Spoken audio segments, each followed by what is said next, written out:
Сега ще направим масаж с гуаша против отоци на тялото и за скулптуриране на лицето. Първо трябва да омазним добре нашето лице с олио за лице или с крем малко по-мазен, за да може гуашата да се разнася добре, да може да се плъска по-добре, а да не се претърква кожата.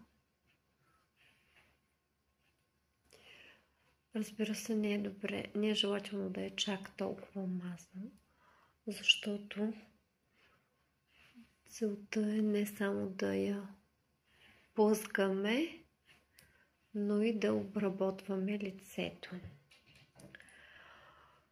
Различни форми на гуашата. Моята е сърцевидна. Първо започваме с челото. Ще обработим, ако има отоци. Движението е бавно.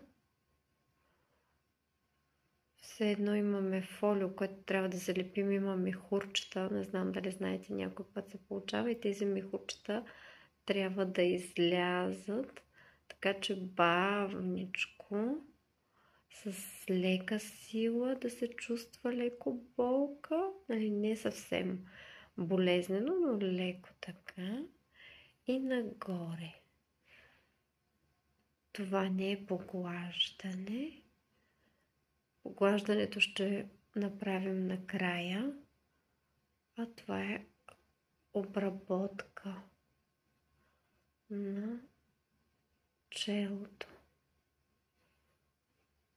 Нагоре, нагоре, нагоре.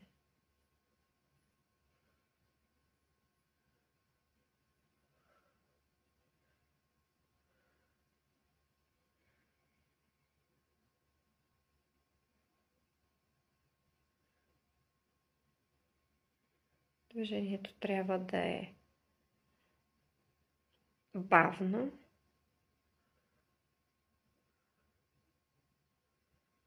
За да може добре да се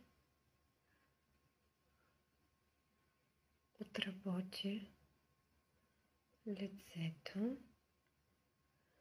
Връщаме. Следващото е от носа. Поглаждащи движение към ухото. Всичко става бавно. При мен леко се плъска, но въпреки това, ако се плъска, леко забиваме по-надълбоко и продължаваме да отработваме. Казахме, че все едно, че се мъчим да разнесем мехурчета или все едно, че правим някакъв шеф. Бавно и дълбоко,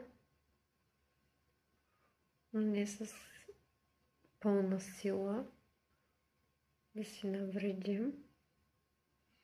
Съвсем леко.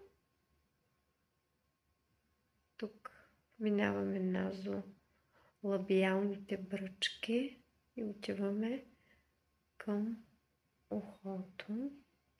От другата страна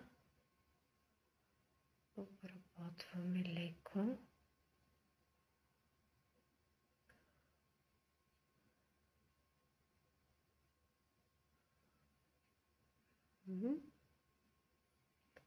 Към ухото.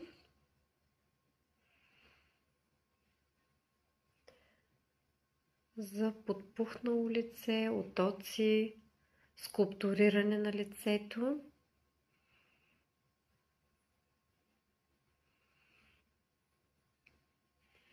И сега нейно величество шията. Започваме от долу нагоре.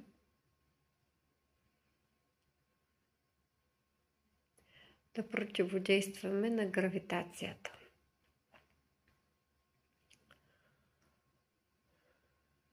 Свличането на лицето, така да се каже. Много хора казват, че лицето се свлича поради завишени килограми. От другата страна, тази част не е отработвам. Тук е щитовидната жлеза. Може леко нагоре да се мине. И продължаваме другата част. За провисването на лицето